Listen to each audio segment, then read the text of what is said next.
Под звуки шарманки встречал Свияжск гостей в Ночь музеев. Играл известный композитор, автор-исполнитель Дмитрий Бекчентаев. Этот музыкальный инструмент словно сам из хранилищ музея. Неудивительно, во всем мире его делают только 10 мастеров. С большим удовольствием посещаю любой музей, а Свияжск просто люблю.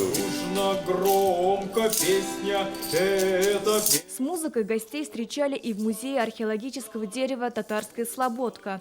Древнерусские песни исполнял незрячий гусляр. Историческое место, природа, все достопримечательности, все такое древнерусское. Вот гусли тоже, естественно, хорошо вяжутся, в общем-то, с Свияжском. В этом году в Музее истории Свияжска впервые организовали фондовый показ. Посетители могли увидеть и потрогать уникальные экспонаты.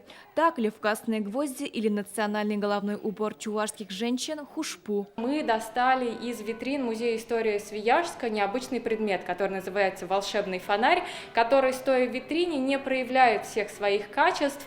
Но вот сегодня мы смогли нашим посетителям продемонстрировать, как он работает, и зажечь интерес в их глазах.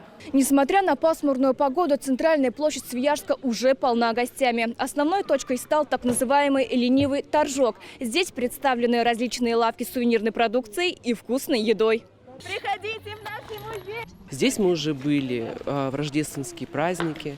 Нам очень понравилось, и поэтому мы захотели посетить его в теплое летнее время. Просто получаем удовольствие от дня, от природы и, соответственно, от новой, замечательной, полезной информации. Я впервые на этом острове, поэтому мне было очень интересно вообще приехать в Свияжск. Но когда сказали, что это и ночь в музеях, то прямо для меня это был такой восторг. Вот я приеду на работу друзьям, я даже не смогу рассказать это, потому что это надо видеть, этим надо вдохнуть. В Ночь музеев Свияжск посетили более 7 тысяч туристов из разных регионов России. Свои двери для них открыли 5 основных хранилищ. Это редкий случай, когда одновременно зрителю показывают более 57 тысяч экспонатов. Сирина Сахапова, Вадим Илларионов, ТНВ, Свияжск. Закажи рекламу на ТНВ. Телефон в Казани 5 705 100.